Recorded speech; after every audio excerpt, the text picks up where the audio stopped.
Hello अस्सलाम वालेकुम sir.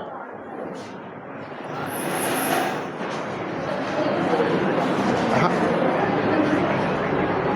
90 ਦੇ 90 बस चलो ठीक है, ठीक हो गया वो। फिर मैं काशफ को मैं भी मैसेज किया, लग जाता पता। आओ वे लिफाकश आंदा तो फिर वेखने कि किसी ने कंप्यूटर से लाट करवाया है कि नहीं करवाया है उन्हें। हाँ वो तो अवैस ना या किसी होर ना वो टुर गया हो वो कोई वो ना वेखना वा मैं वो ना बस। आहो वही कोई इंज का चक्कर लगता वो आंदा तो मैं पूछना वा।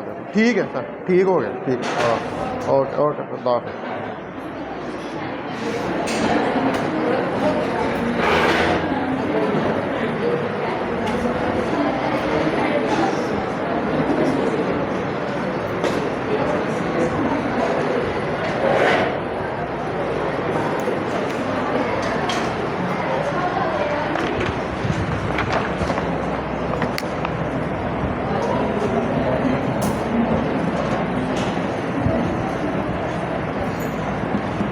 आज लेक्चर नंबर क्या है इसका?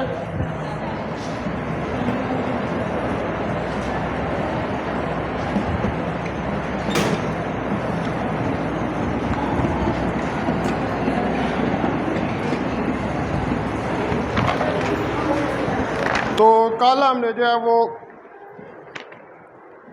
Laser idea 3 level 4 level pumping scheme ये सारे जो हैं उनको आज हमने जो आप स्टडी करनी है वो प्रॉपर्टीज़ ऑफ लेज़र बीम्स हैं।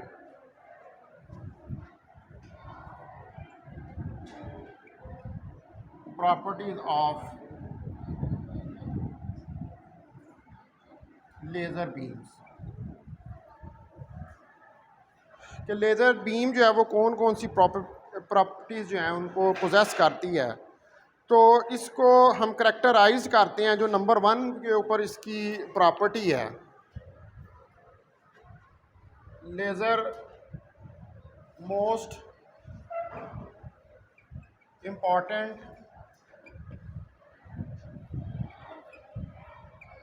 प्रॉपर्टीज़ आर, लेज़र की जो ज़्यादा इम्पॉर्टेंट प्रॉपर्टीज़ हैं उनमें नंबर 1 मोनोक्रोमेटिक,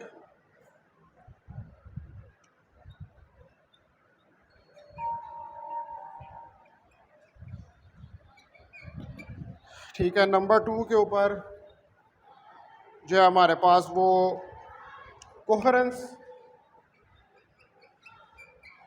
नंबर 3 के ऊपर डायरेक्शनैलिटी,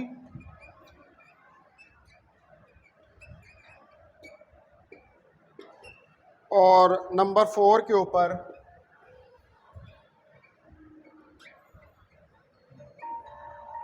ब्राइटनेस। ये जो है ये हमारे पास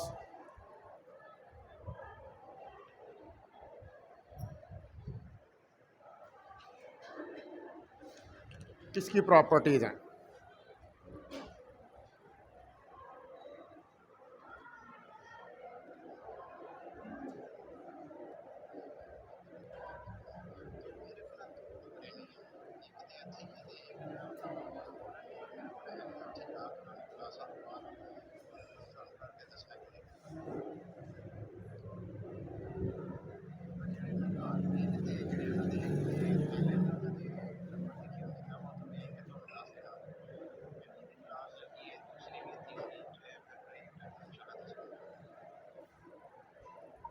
अस्सलाम वालेकुम वरहमतुल्लाहि वबरकातुहू। जी ठीक है काशफ, ठीक है, थैंक यू वेरी मच।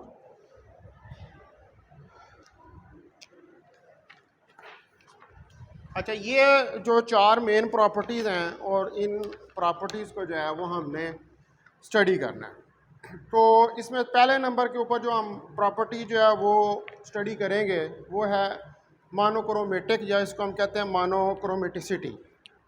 कि जो आपकी लेज़र बीम है, इसको सिटी कर लें यहाँ से आप इसके साथ,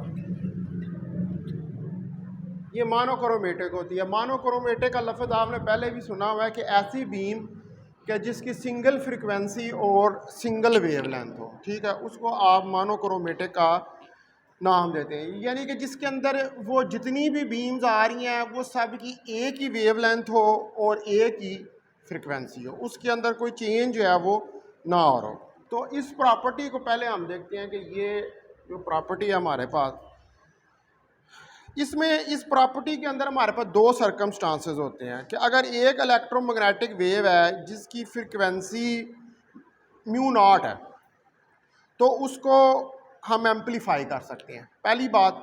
दूसरा करैक्टरिस्टिक ये है कि जो टू मिरर अरेंजमेंट होती है वो एक रेजोनेंट कैविटी को बनाती है और ऑसिलेशंस अकर्स करती हैं किसके ऊपर, रेजोनेंस फ्रिक्वेंसी के ऊपर कैविटी के। तो जो लेटर हमारे पास सर्कमस्टांसेस है इससे हमें ये पता चलता है रेजोनेंस फ्रिक्वेंसी का क्या मतलब होता है। रेजोनेंस फ्रिक्वेंसी का मतलब ये है कि जो आपने बीम उसके ऊपर इंसिडेंट की है, ठीक है, उस बीम की जो फ्रिक्वेंसी है यानी कि जिसको मैं म्यू नॉट का नाम दे रहा हूँ उस फ्रिक्वेंसी को, वो म्यू नॉट और जो ट्रांजिशन फ्रिक्वेंसी है वो आपस में मैच कर रही हैं। तो फिर हम क्या कहेंगे कि दोनों फ्रिक्वेंसी एक जैसी हैं, तो ये क्या हो गया, इसकी वजह से रेजोनेंस जो है वो अकर कर रही है। तो जब रेजोनेंस जो है वो अकर करती है कैविटी के साथ, तो इस केस के अंदर हमारे पास जो लाइन विड्थ है वो ज़्यादा नैरोवर हो जाती है। लाइन विड्थ जो होती है उसकी, जो उसका ब्रॉडनेस होती है उसके अंदर, वो जो ही होती है वो रेजोनेंस फ्रिक्वेंसीज एक जैसी होती है, वो लाइन विड्थ कम हो जाती है और एटम के लिए एक लेवल से उठकर जाना दूसरे लेवल के अंदर बहुत आसान हो जाता है। ठीक है, जितनी लाइन विड्थ ब्रॉडर होगी उतना वो दो लेवल्स के दरमियान में फासला ज़्यादा होगा और एटम को एक लेवल से उठकर दूसरे लेवल में जाने में ज़रा मुश्किल होगी, उसको ज़्यादा एनर्जी रिक्वायर होगी। तो रेजोनेंस में ये लाइट विड्थ जो है वो नैरोवर हो जाती है और इसका ऑर्डर जो है ये 10 ऑर्डर की होती है, मतलब 10 ऑफ ऑर्डर ऑफ मिलीमीटर या सेंटीमीटर के दरमियान में ये हमारे पास हो जाती है, जो कि कोई ट्रांजिशन 2 और 1 यानी कि दो लेवल्स के दरमियान हम जो ट्रांजिशन जो है वो ऑब्जर्व करते हैं। उसकी वजह यह है कि आप जब भी लेजिंग की बात करते हैं तो लेजिंग के अंदर हमेशा दो लेवल जो होते हैं 1 या 2 उसी के दरमियान में आप जो है वो इसको स्टडी करते हैं। ठीक है, तो इसको राइट डाउन हम कर लेते हैं कि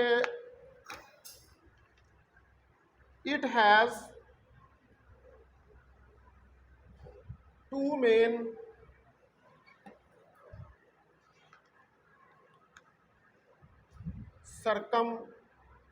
सर्कमस्टांसेस। इसमें हमारे पास दो मेन सर्कमस्टांसेस हैं। पहले नंबर पे कि जो ओनली इलेक्ट्रोमैग्नेटिक वेव है, ओनली इलेक्ट्रोमैग्नेटिक वेव, जो आपके पास एक इलेक्ट्रोमैग्नेटिक वेव आ रही है ऑफ फ्रिक्वेंसी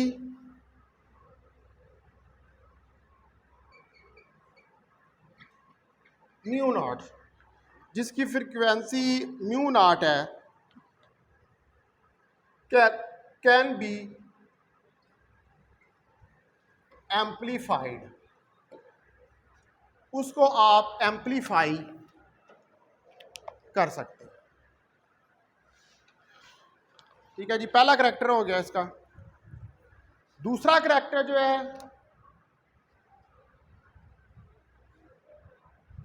सेकंड करैक्टर देखें कि हमारे पास चूंकि टू मिरर अरेंजमेंट होती है, since the two mirror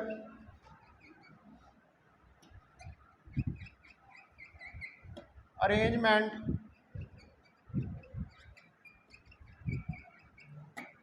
forms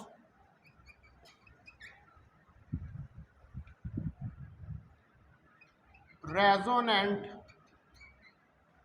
cavity। ठीक है, जो टू मिनट अरेंजमेंट होती है वो एक रेजोनेंट कैविटी बनाती है और oscillation can occur only at resonation frequency. Oscillation can अकर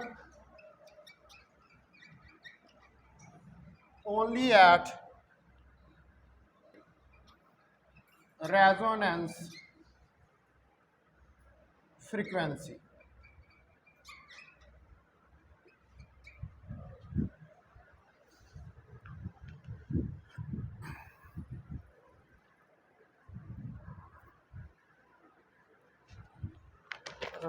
इसको रहने देना फ्रिक्वेंसी ऑफ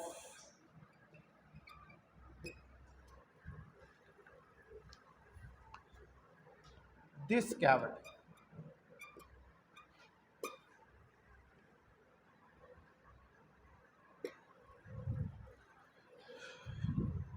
ठीक है जी, ये दो हमारे पास करैक्टर्स हैं। पहला ये है कि इलेक्ट्रोमैग्नेटिक वेव जिसकी फ्रिक्वेंसी म्यू नॉट है वो एम्पलीफाइड हो जाती है, और दूसरा करैक्टर ये है कि ये जो टू मिरर अरेंजमेंट है ये फॉर्म करती है एक रेजोनेंट कैविटी, यानी कि ऐसी कैविटी कि जिसके अंदर इंसिडेंट इलेक्ट्रोमैग्नेटिक रेडिएशन जो है उसकी फ्रिक्वेंसी जो दो लेवल्स हैं उनकी ट्रांजिशन फ्रिक्वेंसी के साथ मैच कर दे। ठीक है, तो ये सिर्फ किस पर अकर करती है? Only on the resonance of the cavity, कि जब तक वो दो लेवल्स के दरमियान में रेजोनेंस ना हो जाए। अब ये जो हमारे पास सर्कमस्टांस है नंबर 2, ठीक है,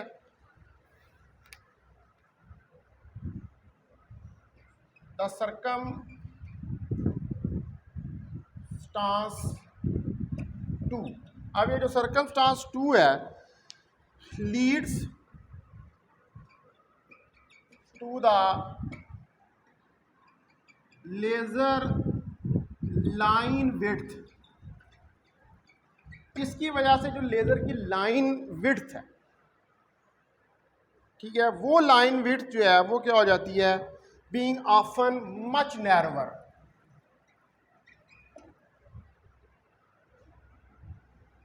बीइंग ऑफन मच नैरोवर, जो कि ज़्यादा नैरोवर जो है वो हो जाती है by as much as to 10 orders of magnitude, by as much as to 10 orders of magnitude।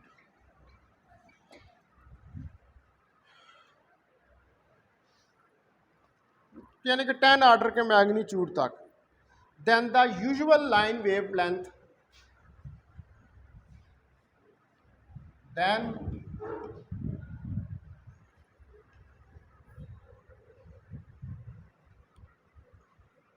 then the usual line width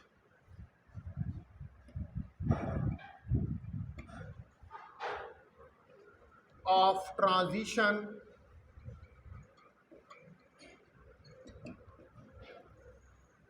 two to one as observed in spontaneous emission।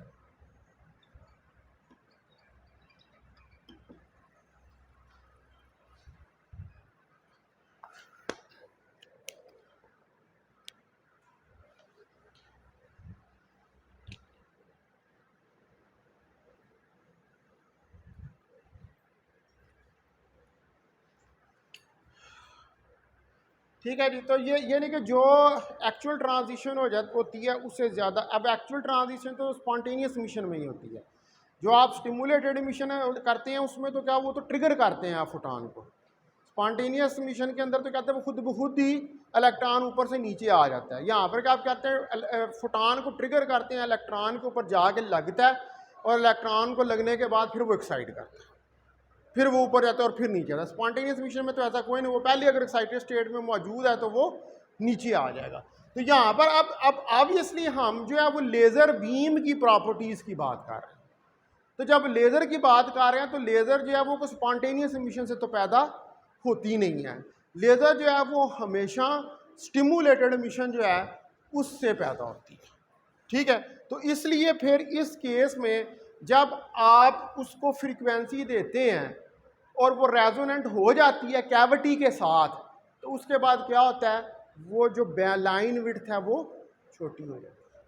यानी कि वो लाइन विड्थ जो आप observe कर रहे होते हैं in the case of spontaneous mission, वो लाइन विड्थ उस स्पॉन्टेनियस एमिशन के मुकाबले में नैरवर हो जाती है और बड़ा आसान हो जाता है कि एटम जो है वो ऊपर जाएगा और ऊपर से फिर नीचे की तरफ आएगा।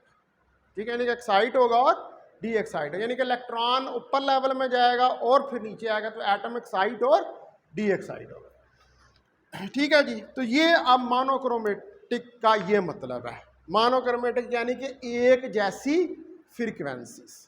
तो जब तक मोनोक्रोमेटिक नहीं होगा तब तक लेजिंग जो है वो स्टार्ट नहीं होगा। एक बात होगी। और अच्छा, दूसरे नंबर पर एक और, अब ये जो लेज़र बीम निकलती है इसके अंदर से, पहली बात तो ये है कि जो आपने इलेक्ट्रोमैग्नेटिक वेव इसके ऊपर इंसिडेंट की है, वो इलेक्ट्रोमैग्नेटिक वेव जो है उसकी फ्रीक्वेंसी जो कैविटी के अंदर ट्रांजिशन फ्रीक्वेंसी उसके साथ मैच करती है। एक बात, अब जब यहाँ पर रेजोनेंस अकर कर गई है तो अब जो वेव निकल, जाहिर बात है एटमिक साइड और डी एक्साइड होगा, तो इलेक्ट्रोमैग्नेटिक वेव निकलेगी जो कि सिंगल फ्रीक्वेंसी और सिंगल वेवलेंथ की ही होगी।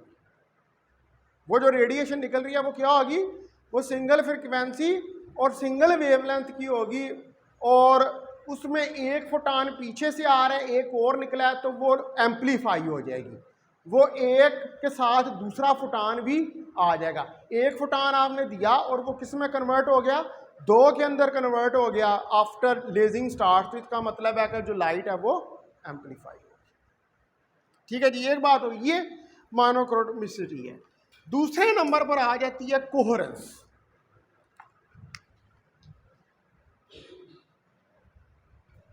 कोहेरेंस, अब कोहेरेंस का जो हमें ये पता है कि इसको हम कहते हैं कि जितने फोटॉन्स निकल रहे हैं या जो लाइट के अंदर वेव्स निकल रही हैं वो सारी की सारी इन फेज, सबका फेज एक जैसा। अगर तमाम वेव्स का फेज एक जैसा हो तो इसको हम कहते हैं कोहेरेंस। यानी कि आपकी जब लेजिंग स्टार्ट हुई और लेजिंग स्टार्ट होने के बाद उसके अंदर से फोटॉन्स निकलने शुरू हुए या इलेक्ट्रोमैग्नेटिक वेव्स निकलनी शुरू हुई, तो हमने कहा कि ये जितनी इलेक्ट्रोमैग्नेटिक वेव्स या फोटॉन्स निकल रहे हैं इन सब का फेज एक जैसा, सेम फेज है। अभी आपके पास ये जो लाइट आ रही है इसका फेज सेम नहीं है, इसीलिए ये स्कैटर कर रही है, पूरे कमरे में फैल रही है ना। लेज़र जो होती है वो स्कैटर नहीं करती, लेज़र बीम बिल्कुल सीधी होती है। आप जहाँ से उसको सोर्स से उसको शाइन करेंगे वो एक ही लाइन के अंदर आपको जाती हुई नज़र आएगी। उसमें दो रीज़न्स हैं, उसमें दो रीज़न्स ये हैं, एक तो वो उसके अंदर रेजोनेंस है यानी कि मोनोक्रोमेटिक है, और दूसरी ये है कि उसके अंदर कोहेरेंट है। सिंगल फ्रिक्वेंसी के सारे फोटॉन हैं और वेवलेंथ भी सबकी एक जैसी है और सबके फेज भी एक जैसे हैं, तो फिर वो क्यों स्कैटर करेगी। ठीक है, इसलिए वो एक लाइन की तरह बीम में जाती है। अब हमारे पास जो इलेक्ट्रोमैग्नेटिक वेव है इसके केस में हम दो कंसेप्ट जो है कोहेरेंस के उनको इंट्रोड्यूस कराते हैं। एक को हम कहते हैं स्पेशल और दूसरे को टेम्पोरल कोहेरेंस।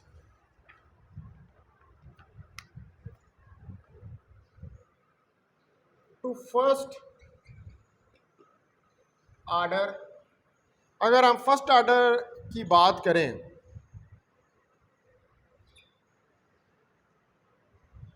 फॉर एनी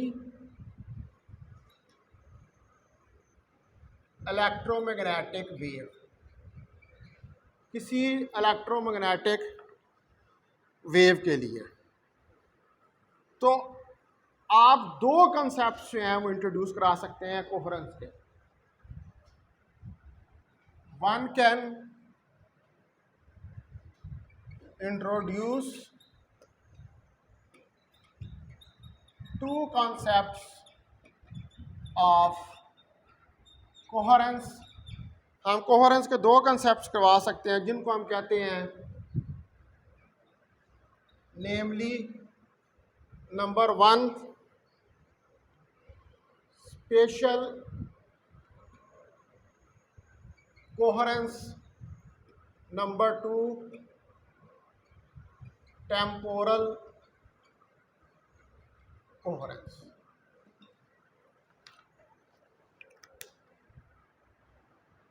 तो ये दो हमारे पास जो हैं वो मेन टाइप्स होती हैं।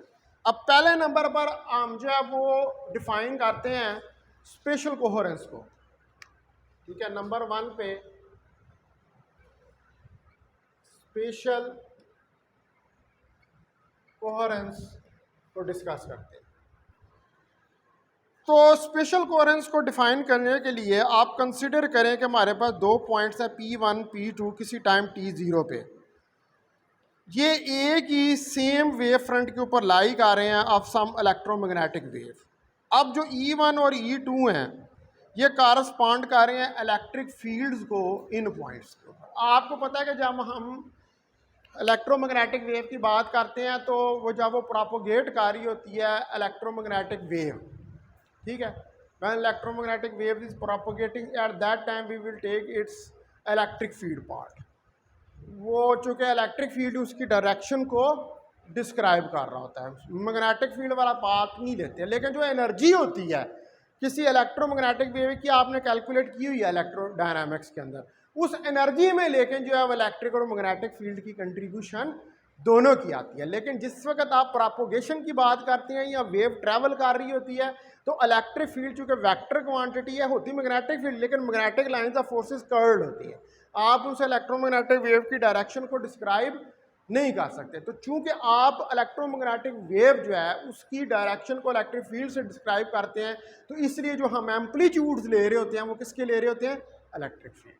ठीक है, तो यहाँ पर इसलिए हमने स्पेशल कोहेरेंस को डिस्कस करने के लिए दो पॉइंट्स लिए हैं, ठीक है, और उन पर कौन से वेक्टर्स लिए हैं, E1 और E2 इलेक्ट्रिक फील्ड के वेक्टर्स, और ये किस पर लिए हैं, किसी टाइम T0 के ऊपर।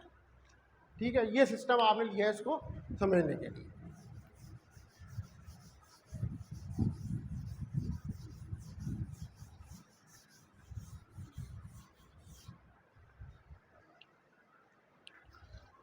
तो टू डिफाइन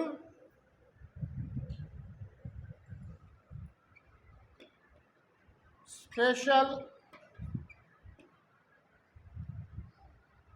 कोहेरेंस, अगर आपने स्पेशल कोहेरेंस जो है उसको डिफाइन करना है तो let us consider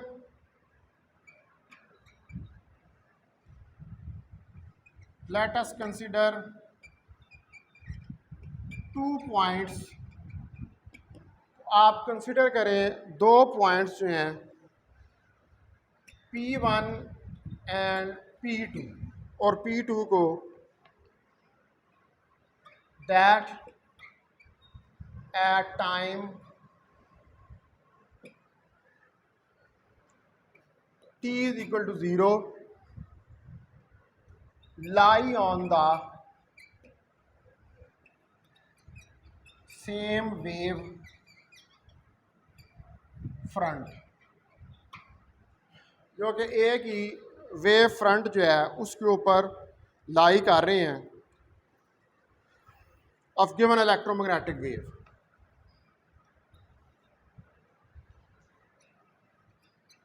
of given electromagnetic wave।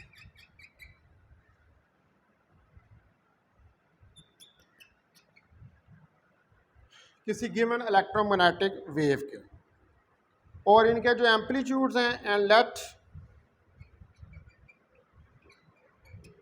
E1 of t and E2 of t, E1 of t और जो E2 of t हैं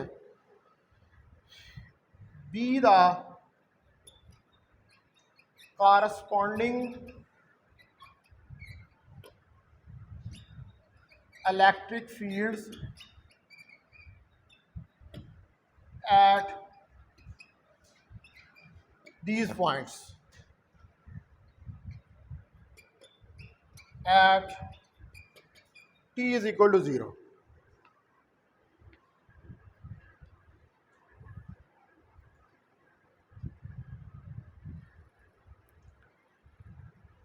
T0 के ऊपर ये इसको कारस्पॉन्ड करें। अब बाय डेफिनेशन जो डिफरेंस होता है between the phases of two fields at time t is equal to 0 is 0, यानी कि जब टाइम 0 होता है तो जो फेज डिफरेंस होता है दो इलेक्ट्रिक फील्ड्स के दरमियान वो भी ज़ीरो ही होता है। लेकिन अगर डिफरेंस जो है वो रिमेन ज़ीरो रहे किसी टाइम ग्रेटर देन ज़ीरो के ऊपर, यानी कि टाइम पास भी कर जाए और तब भी ज़ीरो रहे, तो हम कहते हैं there is a perfect coherence between these two points. जब टाइम ज़ीरो है यानी कि अभी टाइम का एवोल्यूशन नहीं शुरू हुआ तो फेज एक जैसा ही है। अब टाइम स्टार्ट हो गया जब, ठीक है, टाइम जब स्टार्ट हो जाएगा तो टाइम स्टार्ट होने के बाद अब वेव्स ने जो है वो प्रोपोगेट करना शुरू कर दिया। अब जब उन्होंने प्रोपोगेट करना शुरू कर दिया तो अगर टी ग्रेटर देन यानी कि टाइम गुजरने के बाद भी वो इन फेज रहे, टाइम गुजरने के बाद भी वो इन फेज रहे यानी कि उनका एंगल चेंज ना हो, तो तब ये परफेक्ट कोहेरेंस। इनिशियली तो है ही कोहेरेंट ना भाई, अभी तो वेव ने ट्रैवल करना शुरू ही नहीं किया। जब करेगी तो उसके बाद भी अगर वो इन फेज रहते हैं तो इसका मतलब है कि यहाँ पर आपके पास जो है वो परफेक्ट कोहेरेंस है इन दो पॉइंट्स के दरमियान। अगर ये अकर करे कोई भी दो points of electromagnetic wave front के, तो हम ये कह सकते हैं कि वेव जो है उसके पास स्पेशल परफेक्ट स्पेशल कोहेरेंस, ठीक है। ये स्पेशल कोहेरेंस का कंसेप्ट है, यानी कि टी ज़ीरो के ऊपर अगर कोहेरेंट है लेकिन टी ज़ीरो पे कोहेरेंट होने के बाद टी ज़ीरो के बाद टाइम आगे पास भी कर गया और फिर भी उनके फेजेस के अंदर कोई चेंज नहीं आ रही, तो इसका मतलब है कि ये परफेक्ट कोहेरेंस हो रही है और इस कोहेरेंस को हम क्या नाम देते हैं? स्पेशल कोहेरेंस, ठीक है।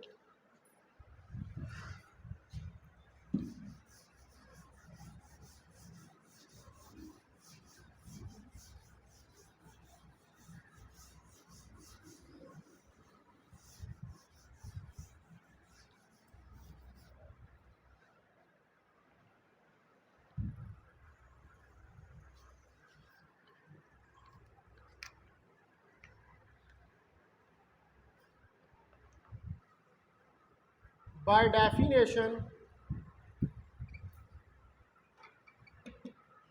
अगर हम इसकी डेफिनेशन की बात करें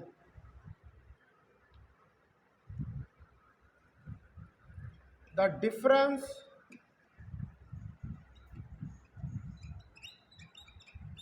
बिटवीन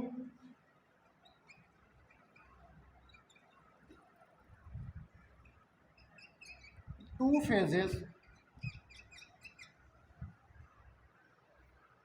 तो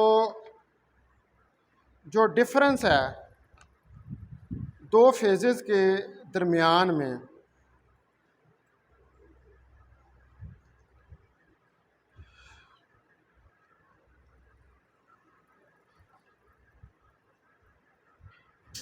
नहीं, बिटवीन टू यहाँ पर लगे हैं, between the phases of to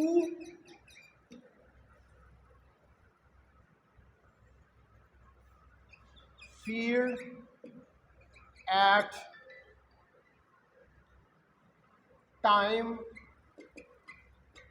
t is equal to zero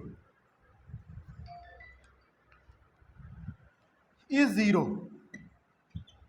अगर वो ज़ीरो हो, ये इसकी डेफिनेशन है। लेकिन अब अगर टाइम पास करता है, नाउ इफ दिस डिफरेंस, लेकिन अगर ये डिफरेंस जो है वो सेम रहता है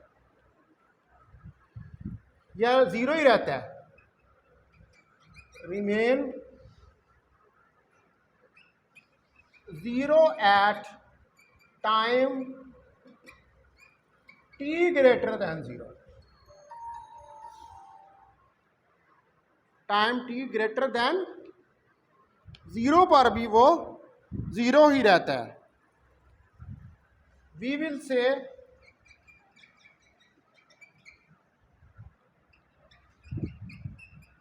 there is a perfect coherence. तो हम कहेंगे कि यहां पर एक परफेक्ट कोहेरेंस है। between the 2 points.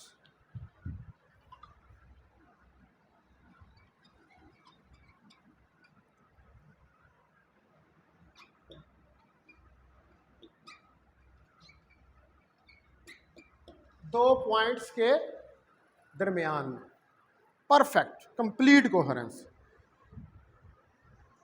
अब अगर ये किसी भी इलेक्ट्रोमैग्नेटिक वेव के वेव फ्रंट के लिए अकर करती है, ठीक है, तो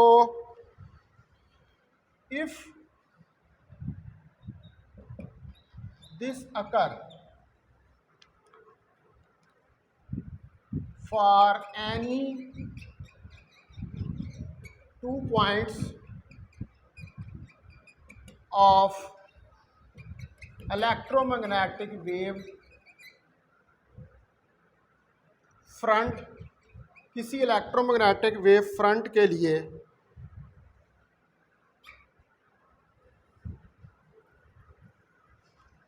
we will say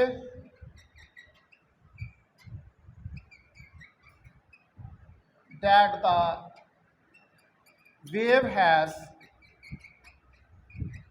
perfect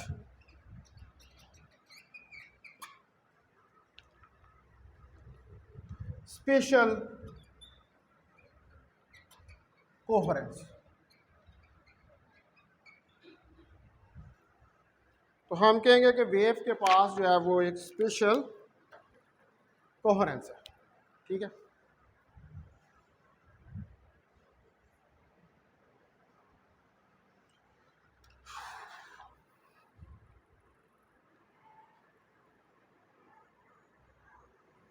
अब इन प्रैक्टिस अगर हम बात करें तो जो 2 पॉइंट्स आपने लिए हैं P1 और P2, they must lie within some finite area around P1, ठीक है। किसी फाइनाइट एरिया में इसको लाई करना चाहिए। अगर हम ये चाहते हैं कि यहाँ पर एक गुड फेज कोरिलेशन हो, कोरिलेशन का मतलब है कि जो दोनों पॉइंट्स के फेजेस हैं P1 और P2 के वापस में कोरिलेट हो, तो वो P1 और P2 के फेजेस आपस में कोरिलेट कैसे होंगे कि जब उनका फेज जो है वो सेम होगा, तो तब वो आपस में जो है वो कोरिलेट होगा। तो यहाँ पर इस केस में एक कोरिलेशन जो है वो इनके दरमियान, इनके एरियाज़ के दरमियान में जो है वो एग्जिस्ट करता है, फेज कोरिलेशन।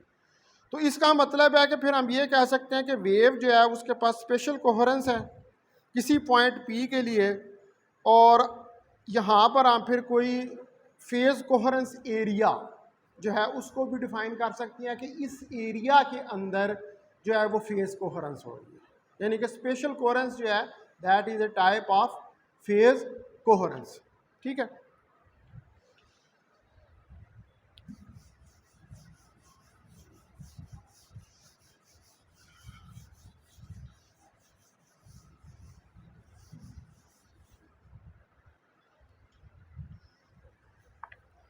तो अगर हमारे पास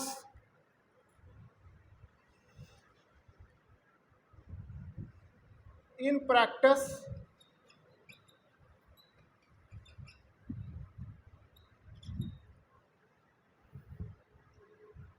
for any point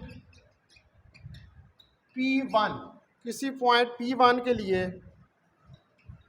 the point P2 must lie within some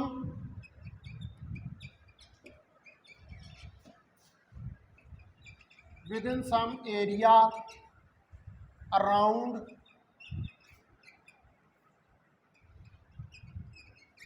point P2, जो कि किसी area point area with an area point P1 में लाई कर रहा हो। If we want to have good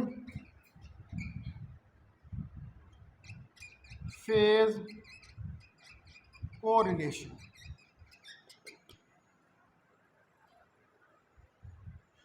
अगर ये हम चाहते हैं कि हमारे पास एक गुड फेव कोरिलेशन हो, तो इस केस में, in this case we will say, तो इस केस में हम ये कह सकते हैं कि वेव हैज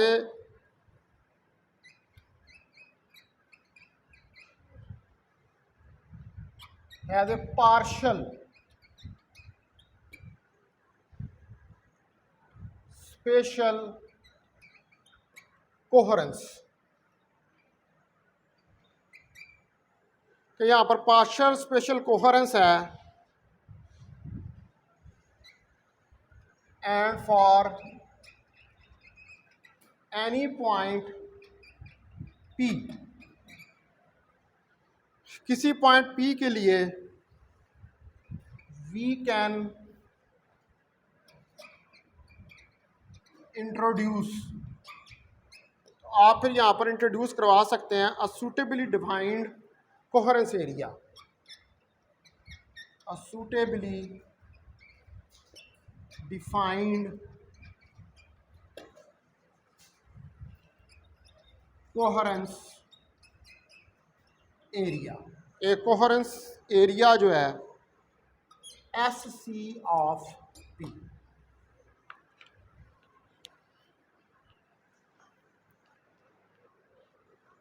अच्छा, अब ये एरिया को हमने यहाँ पर क्यों लिया है? अब मैंने लफ्ज़ यूज़ किया पार्शल, लफ्ज़ यूज़ किया पार्शल, पहले यूज़ कर रहा था लफ्ज़ एरिया से पहले परफेक्ट। तो पार्शल और परफेक्ट में फ़र्क होता है। परफेक्ट का तो मतलब है कि वो पॉइंट्स जो हैं वो बिल्कुल मुकम्मल तौर पर इन फेज, ठीक है, दो पॉइंट्स हैं मुकम्मल तौर पर इन फेज है। लेकिन पार्शल का, अब एरिया को लाने का मतलब ही ये है कि उस गिवन एरिया के अंदर बाज़ जगहों पर कंप्लीट कोहेरेंस भी हो रही होगी और बाज़ जगहों पर कंप्लीट कोहेरेंस नहीं हो रही होगी। तो इसलिए हमने पार्शल का लफ्ज़, अब मिसाल के तौर पर जैसे ये चेयर्स जो हैं इधर ये पड़ी हुई हैं, तो मैं ये कह सकता हूँ कि चलो ये वाली जो है ना चेयर्स, इनमें कोई पार्शल कोहेरेंस कह लो, ये दो बंदे चलो सीध में बैठे हुए हैं, ये 1 2 3 ये भी सीध में बैठे हैं, एक उधर हुआ हुआ है, एक थोड़ा सा इधर हुआ हुआ है, वो उसको देख रहा है, वो उसको देख रहा है, ठीक है, ये हो रहा है, ठीक है। ये अब ये मैंने एक गिवन एरिया जो है वो उसको ले लिया, तो मैं कह रहा हूँ कि इस एरिया के अंदर भाई ये जो है ना इतने जो हैं, ये तो ये दोनों और ये दोनों, ये तो परफेक्ट, बल्कि ये वो वाला भी चलो कर लो, हम उसको परफेक्टली कोहेरेंट कर लेते हैं।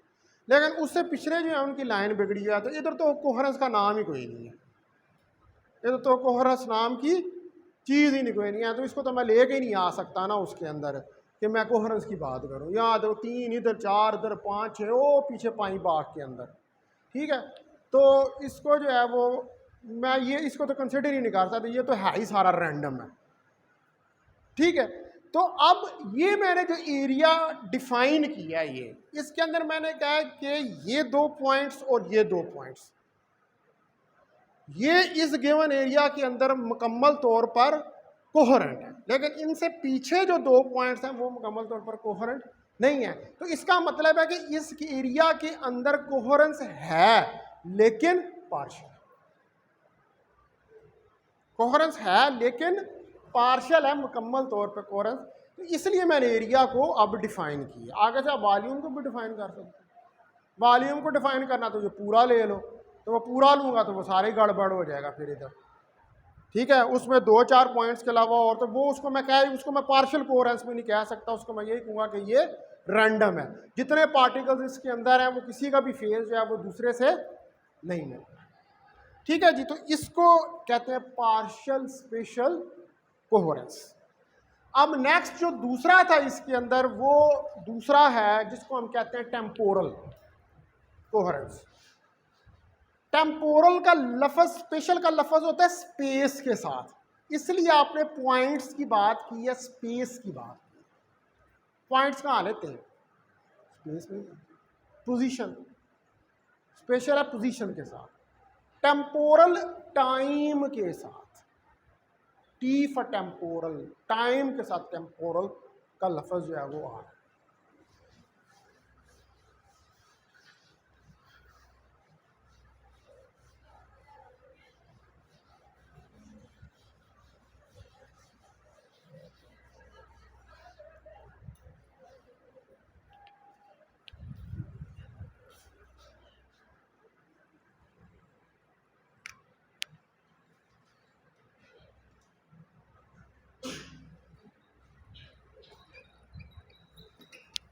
टेम्पोरल कोहेरेंस, तो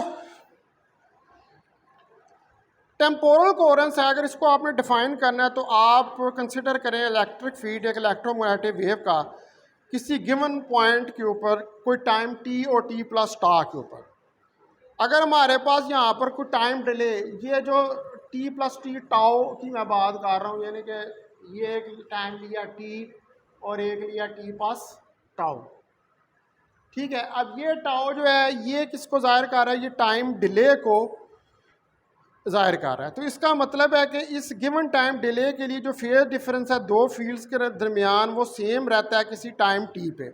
तो हम यहाँ पर ये कह सकते हैं कि यहाँ पर टेम्पोरल कोहेरेंस है ओवर टाइम टा, यानी कि जब टाइम टा पास कर जाता है, टाइम का एवोल्यूशन शुरू हो जाता है, तो तब भी उसके बाद कोहेरेंस बरकरार रहती है, यानी कि पार्टिकल जो हैं वो बरकरार रहते हैं। मिसाल के तौर पर अभी आप बैठे हुए हैं सुकून के साथ, जो ही मैं क्लास से बाहर निकलूंगा साथ ही यहाँ पर हलचल शुरू हो जाएगी, धमा चौकड़ी, ऐसे लगेगा किसने सब्जी मंडी लगाई हुई है, ऐसे ही होगा ना।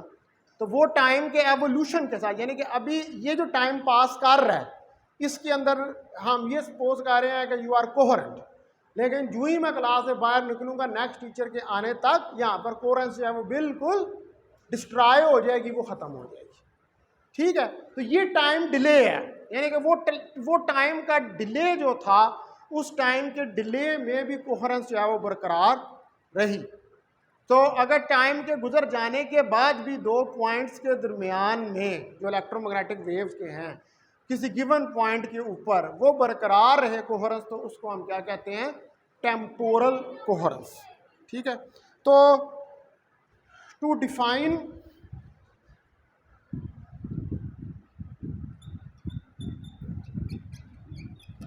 टेम्पोरल कोहेरेंस, अगर हमने डिफाइन करना है टेम्पोरल कोहेरेंस को, तो we now consider the electric field, फिर जो है वो हम कंसिडर करेंगे इलेक्ट्रिक फील्ड को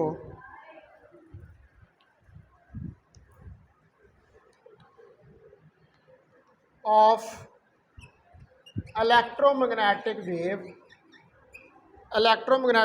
के at a given point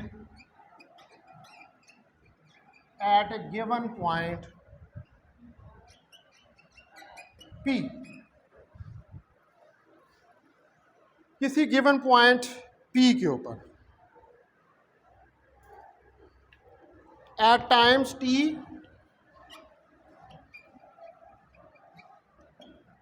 and T plus tau, time T और T प्लस टाउ पे, if for given time delay,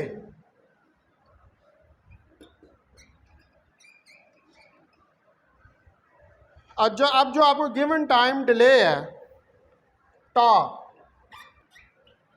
the phase difference, जो फेज डिफरेंस है दो फील्ड्स के दरमियान, बिटवीन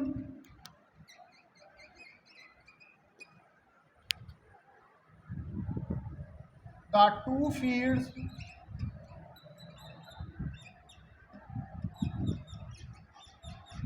रिमेन सेम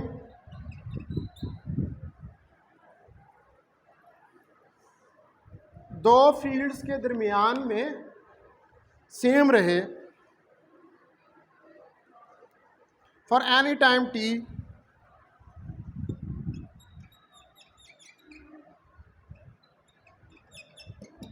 किसी टाइम टी के लिए, यानी कि टाइम गुजर भी गया फिर भी सेम रह रहा है, तो वह हम कहेंगे we will say there is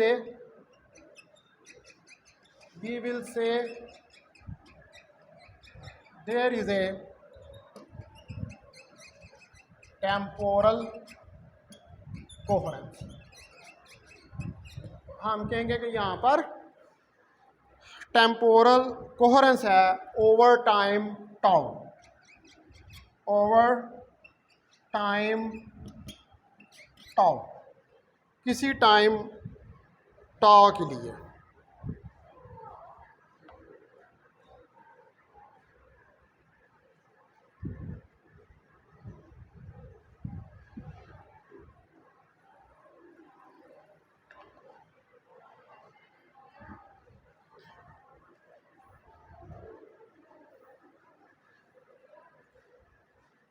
अच्छा, अब ये अगर अकर करे किसी वैल्यू ऑफ टाउ के लिए, यानी कि अगर ये फेस कोहेरेंस अकर करे इसकी किसी भी वैल्यू के लिए, मतलब जो भी टाइम डिले आ रहा है उसकी किसी की वैल्यू भी करे, तो हम कहते हैं कि ये परफेक्ट टेम्पोरल कोहेरेंस है। तो ये फिर अकर करते हैं किसी टाइम डिले टा के लिए, और वहाँ पर फिर जो हम कंडीशन लेते हैं वो हम ये कंडीशन लेंगे, ये भी मैं लिखवाता हूँ, 0 less than tau less than टा नॉट, ठीक है। यानी कि 0 इससे भी कम है, यानी कि टा ग्रेटर देन 0, टा नॉट ग्रेटर देन 0, 0 लेस है ना दोनों से।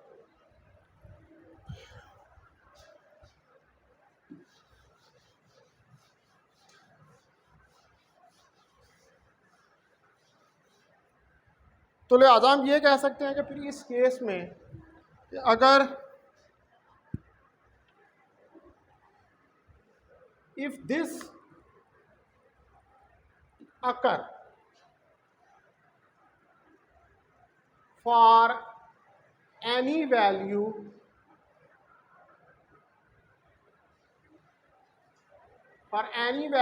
of tau, अगर ये अकर करे किसी भी वैल्यू जो है टाउ की उसके लिए, the electromagnetic wave will set to be, तो इस केस में हम कहेंगे कि जो इलेक्ट्रोमैग्नेटिक वेव है have perfect time coherence.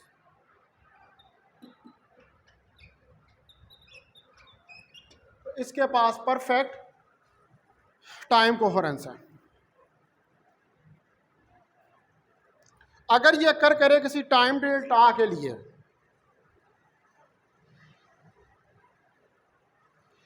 If this occur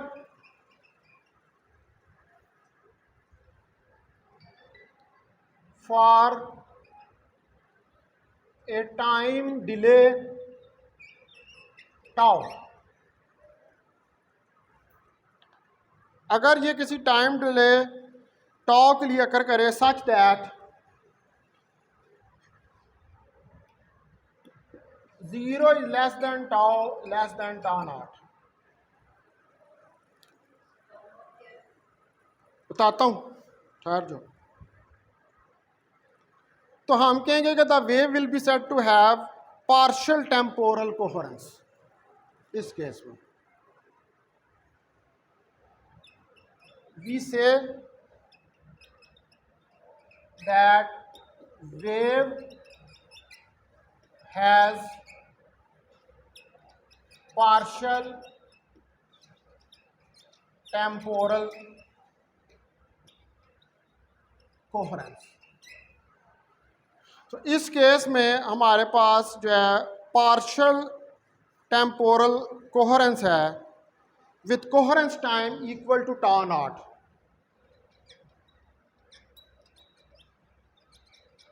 with coherence time tau not, और यहाँ पर जो कोहेरेंस टाइम है उसका वो कितना है, वो tau नॉट है। तो ये tau नॉट क्या है, या किसने पूछा मेरे से सवाल, ये tau नॉट ये कोहेरेंस टाइम, ठीक है। जाहिर बात डिले आ रहा है ना उसके अंदर, तो टेम्पोरल हो पार्शियल टेम्पोरल हो रही है डिले की वजह से, यानी कि जब टाइम पास कर रहा है तो कभी कोहेरेंस हो रही है और कभी कोहेरेंस नहीं हो रही। तो जब कोहेरेंस नहीं हो रही तो उस वक्त जो टाइम आप कंसिडर कर रहे हैं वो कौन सा है, वो tau नॉट है। ठीक होगी बात।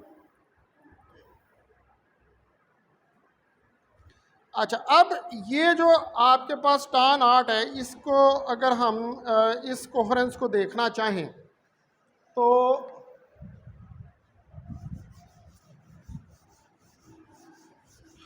मैं एक फिगर जो है वो ड्रा करता हूँ।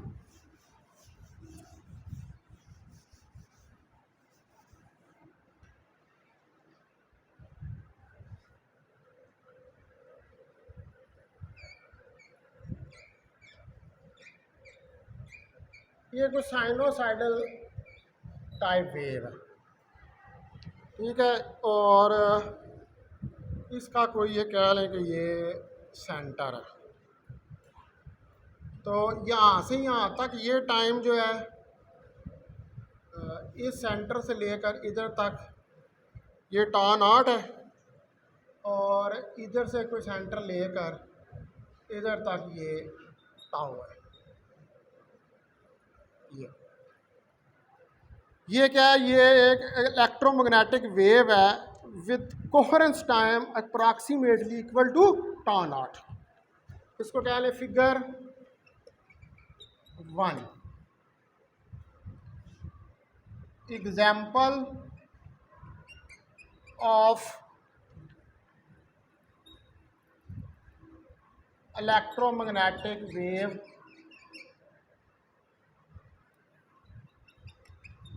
with a coherence time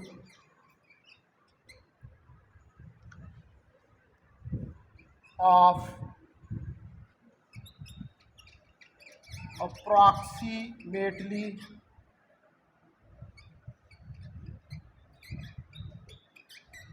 tau not.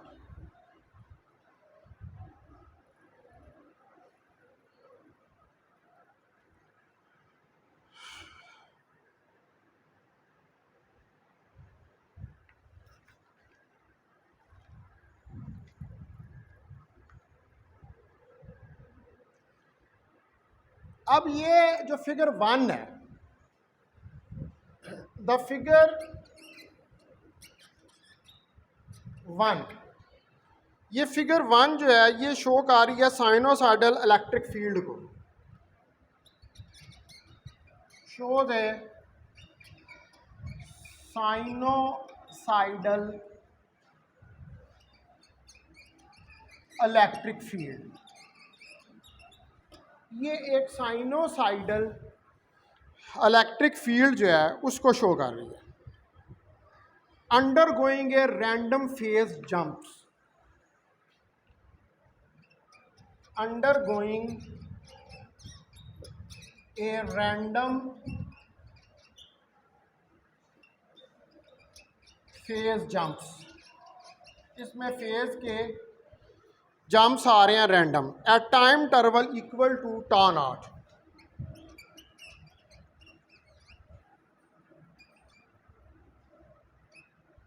At time interval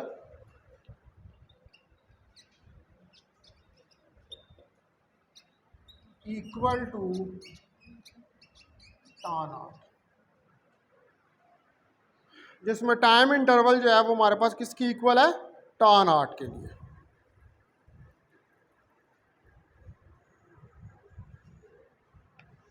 तो अब यहाँ पर जो हमारे पास कंसेप्ट है टेम्पोरल कोहेरेंस का, इस केस के अंदर वो डायरेक्टली कनेक्टेड है with the monochromaticity of the laser. ठीक है, तो इस केस के अंदर we see that the concept of temporal coherence, जो कंसेप्ट है हमारे पास टेम्पोरल कोहरेंस का, is at least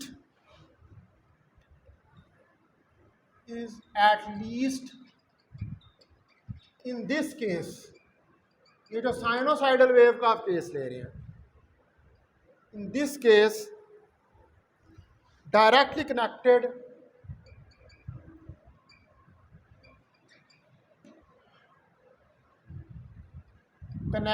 with monochromaticity, directly chromaticity के साथ ये लिंक्ड है।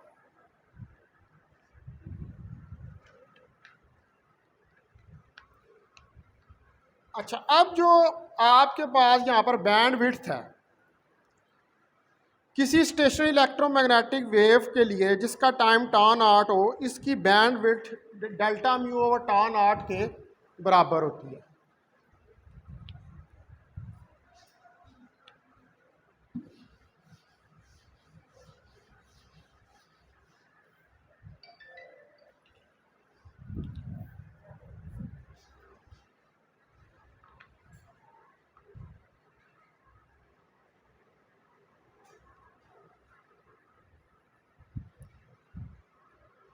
For any stationary electromagnetic wave, किसी भी स्टेशनरी इलेक्ट्रोमैग्नेटिक वेव के लिए with coherence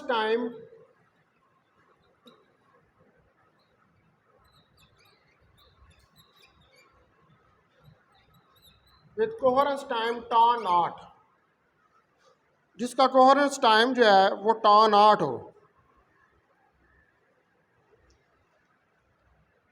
has a band width delta new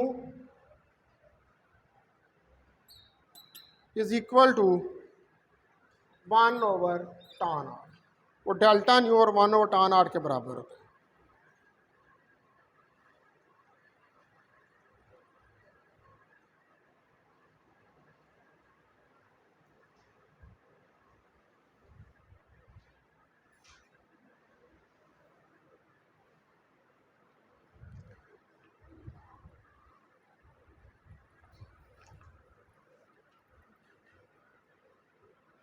अच्छा, अब यहाँ पर ये तो हमने दोनों कोहेरेंसेस की बात कर ली। अब ये जो कंसेप्ट्स हैं दोनों, टेम्पोरल कोहेरेंस का और स्पेशल कोहेरेंस का, both are independent of each other. ये दोनों एक दूसरे से इंडिपेंडेंट हैं, ये एक दूसरे के ऊपर डिपेंड नहीं करते। ये मिटा दो फिगर बना लिए।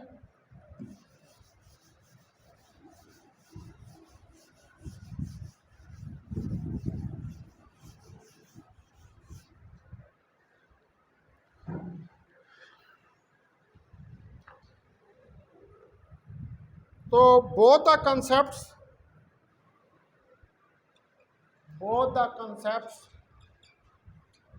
of spatial and temporal coherence, spatial coherence और जो टेम्पोरल कोहेरेंस हैं, are Indeed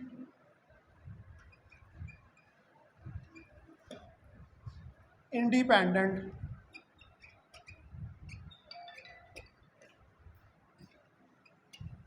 of each other. तो ये एक दूसरे से इंडिपेंडेंट है। तो इसके लिए जो है एग्जाम्पल दी जा सकती है। In fact examples can be given, examples जो हैं वो दी जा सकती हैं। फॉर ए गिवन वेव, किसी गिवन वेव के लिए, having perfect special coherence,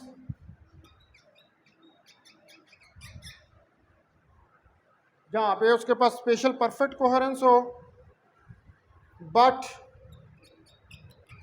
only limited temporal coherence.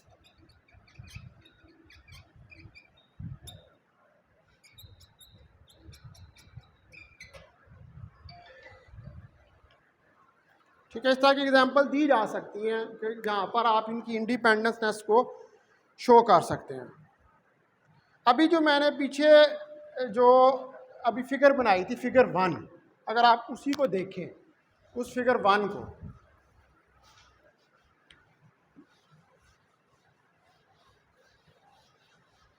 तो उसके अंदर हमने टेम्पोरल कोहेरेंस की बात की है।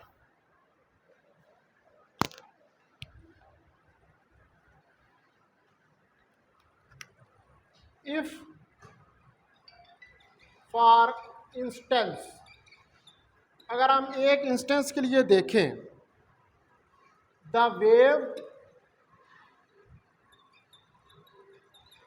शोन इन फिगर 1, जो वेव आपने शो किया फिगर 1 में, वर to represent the electric fields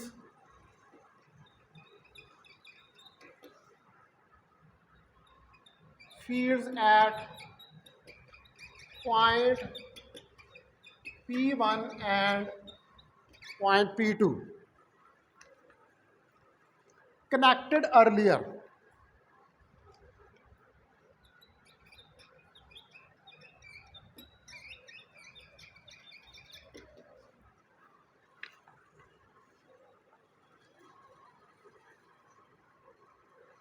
अब स्पेशल कोहेरेंस जो है वो इनके दरमियान में, दो पॉइंट्स के दरमियान में कंप्लीट होगी, स्टिल इनके दरमियान में लिमिटेड टेम्पोरल कोहेरेंस है, क्योंकि टाइम डिले हो रहा है ना। तो वो जो फिगर हमने बनाई थी वो परफेक्टली टेम्पोरल कोहेरेंस की नहीं थी, लेकिन वहाँ पर जो दो पॉइंट्स हैं, इवन कि उनके अंदर लिमिटेड टेम्पोरल कोहेरेंस है, लेकिन जो स्पेशल कोहेरेंस है वो क्या है, वो परफेक्ट। तो इसका मतलब है कि टेम्पोरल कोहेरेंस और स्पेशल कोहेरेंस जो है वो एक दूसरे से इंडिपेंडेंट है। ठीक है, तो द स्पेशल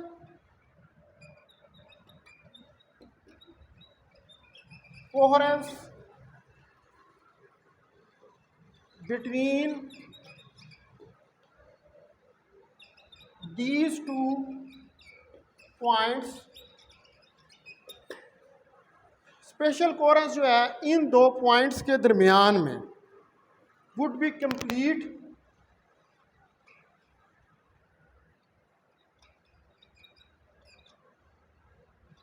वो कंप्लीट होगी।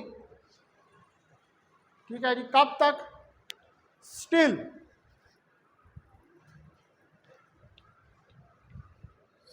द वेव having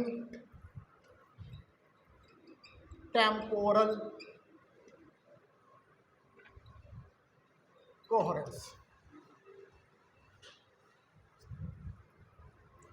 limited भी लगा दें, having temporal limited coherence।